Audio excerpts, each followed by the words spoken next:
नमस्कार, फिर पैसा बोलता है में आपका स्वागत है। हम हॉट टेक्स करेंगे और आपका सवाल का जवाब मैं दूँगा। आपका सवाल विष्णु जी पूछेंगे। Namaste, sir. नमस्ते। Here I am with your Pataka list. So I'll ask you the shares in the Pataka list and you just give us the explanation on why you have added this into your list. Okay, पहला मैं ये कहना चाहता हूँ पटाखा list क्या है?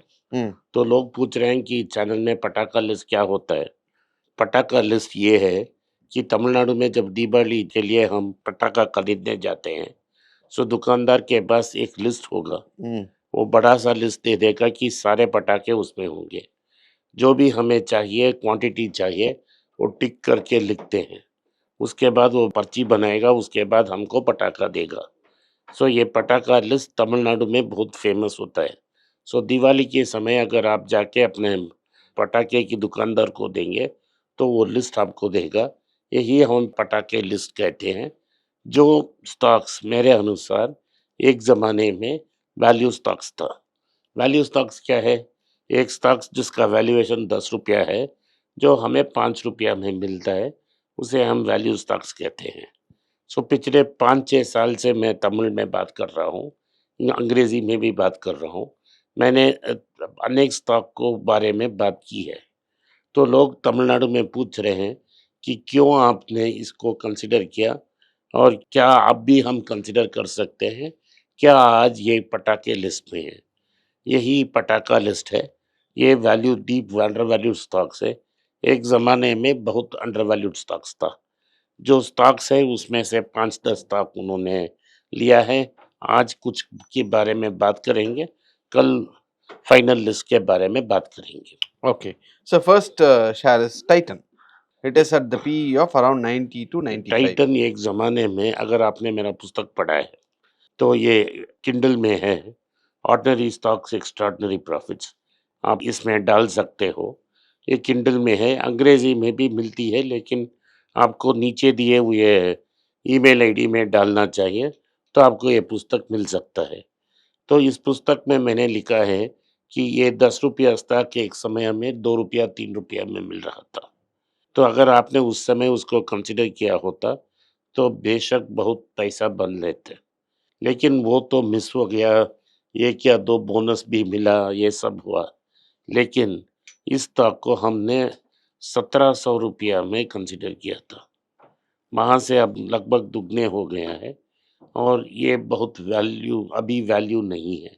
इसे हम हीरे के सुई कहते हैं। तो इसे अगर हीरे के सुई का मतलब ये है कि अगर आपने इस स्टॉक को खरीदा तो आपको ये 2 चीज़ हो सकते हैं, प्राइस करेक्शन हो सकती है और आपको नुकसान हो सकता है, जैसा एशियन पेंट्स पे हो रहा है। नहीं तो ना तो क्या हो सकता है, 3-4 वहीं प्राइस में रहेगा और ऊपर नहीं जाएगा, आपको नुकसान होगा। तो यही हीरे का सुई का कॉन्सेप्ट है। टाइटन एक हुंडा कंपनी है, जिसे ज़ेरेक्स देसाई और जे.डी. टाटा ने शुरू की। ये पहला वॉच बनाने वाला कंपनी था भारत का, जो एचएमटी से टेक ओवर किया। आज एचएमटी का वॉचेस नहीं बनता, कुछ आउटसोर्स किया है लेकिन वो अच्छा नहीं है। तो इंडिया का प्रीमियम वॉच ब्रांड टाइटन है। उन्होंने टाइमेक्स के साथ टाई अप किया, उसने छोड़ दिया। उसके बाद उन्होंने ज्वेलरी में एंटर किया, उसे तनिष्क के ब्रांड नेम में बेच रहे हैं। उसके बाद उन्होंने ऐनक बनाना शुरू कर दिया और उसे टाइटन आई प्लस कहते हैं। अब सिल्क साड़ीज़ बेचते हैं, उसे तनेरा कहते हैं। यंगस्टर्स के लिए फास्ट ट्रैक नाम का एक ब्रांड है। इर्थ नाम का एक बैग्स का बैग भी है और स्किन नाम का एक सेंट कंपनी भी है। टॉमी हिलफिंगर इन जैसे कंपनी का ब्रांडिंग भी उनके पास एक ज़माने में था और अब उन्होंने कैरेट लेन को खरीद ली। ज्वेलरी में 18 कैरेट और 16 कैरेट में मिया नाम का एक ब्रांड उन्होंने शुरू की और हायर एंड में ज़ोया नाम का एक ब्रांड है, जो ताज होटल्स में हाउस है नॉर्मली। वो तो 15-20 लाख का माल को 40 लाख में बेचते हैं और कहते हैं हाई फैशन ज्वेलरी। सो ये एंटायर रेंज में है, लेकिन आप इसको आज इस दाम में कंसिडर नहीं कर सकते। Okay. Federal Banks. Federal bank बहुत अच्छा बैंक था भाई। एक ज़माने मैंने ₹85 में इसको पहले बार कंसिडर किया था 1 साल 2 साल पहले, क्योंकि ये एक श्याम श्रीनिवासन नाम का एक जेंटलमैन ने इस बैंक को बढ़ाया और जब वो 70 साल का हो गए हैं, तो उन्होंने उसको रिटायरमेंट दे दी। तो बोर्ड ने एक नया एमडी अपॉइंट करने के लिए कोटक महिंद्रा का डिप्टी एमडी केवीएस मनियन को रिक्रूट किया और उन्हें इधर लाया। केवीएस मनियन एक सीजन्ड बैंकर हैं, जिन्होंने कोटक महिंद्रा को इतना बड़ा बैंक बिल्डअप किया।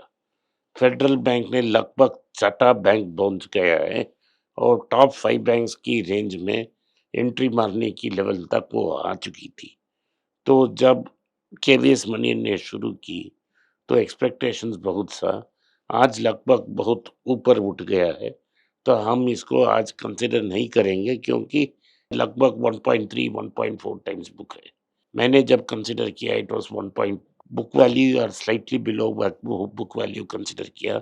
आज बुक वैल्यू से बहुत ज़्यादा है, लेकिन कुछ लोग इसीलिए भी इसको कंसिडर कर रहे हैं कि वैल्यूएशंस के मतलब नहीं है कि मनियन साहब कुछ डिलीवर कर सकते हैं।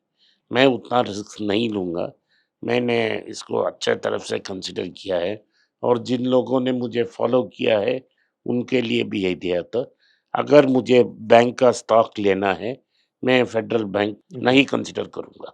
आज के लिए इतना ही। आपने इस पॉडकास्ट का सुना, इसके लिए मैं आपका आभारी हूँ। हो सके तो वीडियो को लाइक कीजिए, चैनल को सब्सक्राइब कीजिए और बेल नोटिफिकेशन दबाएँ। इस वीडियो को अपने दोस्त और रिश्तेदार के पास भेजें और उन्हें देखने की आग्रह करें। नमस्कार, धन्यवाद, जय हिंद। आज के लिए इतना ही। आपने इस पॉडकास्ट का सुना, इसके लिए मैं आपका आभारी हूँ। हो सके तो वीडियो को लाइक कीजिए, चैनल को सब्सक्राइब कीजिए और बेल नोटिफिकेशन दबाएँ। इस वीडियो को अपने दोस्त और रिश्तेदार के पास भेजें और उन्हें देखने की आग्रह करें। नमस्कार, धन्यवाद, जय हिंद। तंगमइल की ओनर रमेश ने मुझे आए एक बार गोल्ड मर्चेंट्स के लिए मीटिंग के लिए उन्होंने मुझे निमंत्रण दी कि मैं मदुरै आऊँ और उनकी शोरूम को विजिट करूँ और उनको एक लेक्चर दूँ। वो कोविड के पहले था।